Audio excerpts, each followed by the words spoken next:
So apparently, I'm a Division 2 hypocrite. And I understand why some of you might think that one minute I'm praising the game's build diversity and the next I'm frustrated with Ubisoft's decisions. But the truth is, when it comes to games like the Division 2 and gaming in general, things are complex. Simply put, they're more complex than they seem. Today, I'm going beyond just this one game though, because there are bigger shifts happening in the entire gaming industry that need our attention. Let's understand this a bit, okay? Every game and every discussion about a game falls on a spectrum from good, moderate, and bad, which leaves room for an analytical discussion. And not everything is perfect, but it's rarely completely terrible either. Some elements work great, others are okay but need tweaking, and some areas are just frustrating. That's how it is with the Division 2. And that's why I cover it from all angles, because you can't ignore the bad or dismiss the good.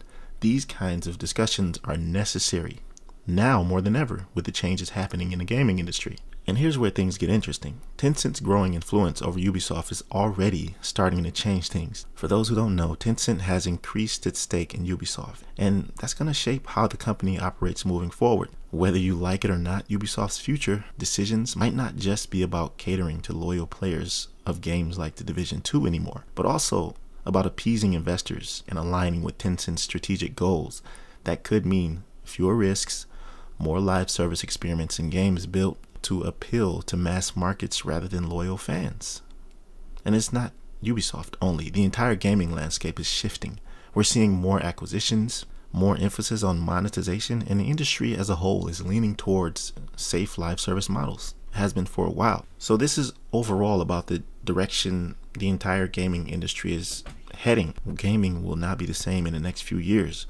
We're already seeing this. That's why it's important to have discussions like these, even if some might see them as inconsistent or hypocritical. But let's bring this back to the Division 2. There are parts of the game I love. The new features they're adding in the upcoming TU22 patch are really good. I really love the idea of the rifles being automatic because I have some great ideas for builds going forward. It's nice to see rifles finally getting their glory back. And that's just one feature. There are some others. But at the same time, Ubisoft's focus on seasonal content feels like a slap in the face to veteran players like me. It's clear that new players are prioritized, while those of us who've been here since the beginning, literally, are being asked to replay old content to stay relevant. These frustrations, they're not just complaints, they highlight a deeper issue. Ubisoft seems caught between listening to its veteran community and chasing a new, transient player base. With Tencent now playing a bigger role, it's hard to know if Ubisoft will ever return to bold, player-driven innovations like the Dark Zone, or if it will focus entirely on safer, profit-driven models. These are the kinds of changes we need to talk about, because the future of these games depends on whether we raise these issues or ignore them altogether. And here's why I cover diverse content, because some of you subscribe to my channel for Division 2 builds. Others come here for my gaming discussions, whether that's about Ubisoft struggles or comparisons to other franchises. I get it. Covering a variety of content might come across as inconsistent and even hypocritical in some people's eyes, but the truth is, I am committed to exploring every side of the games we play.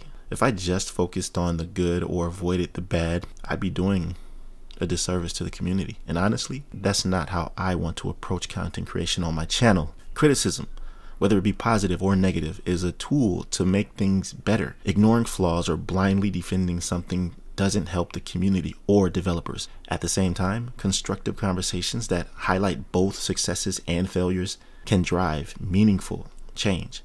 That's why these discussions are essential, especially now, as the gaming industry faces unprecedented shifts. Games like the Division 2 are at a crossroads. Just like Ubisoft Massive itself, the way the community talks about these changes matters more than ever. We need to break down what works, what needs improvement, and what feels like a step in the wrong direction.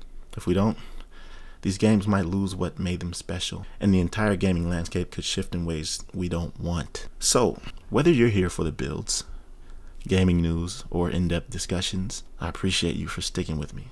My goal is to create content for everyone, no matter what brought you here. And these conversations aren't being critical for the sake of it. I mean, They're about raising awareness and making things better together. I just felt that I had to bring this conversation to light for those of you who misunderstand me when it comes to the thumbnails and videos that I drop. I feel like clarity is important. So let me know what you think of this in the comment section below. What do you think about Tencent's involvement with Ubisoft, or the Division 2's recent updates and where they're going, or the future of the gaming industry as a whole? Do you think we're headed in the right direction? And you know I had to make this video because I have to prepare you for this. I'll see you in the next one. Be right out.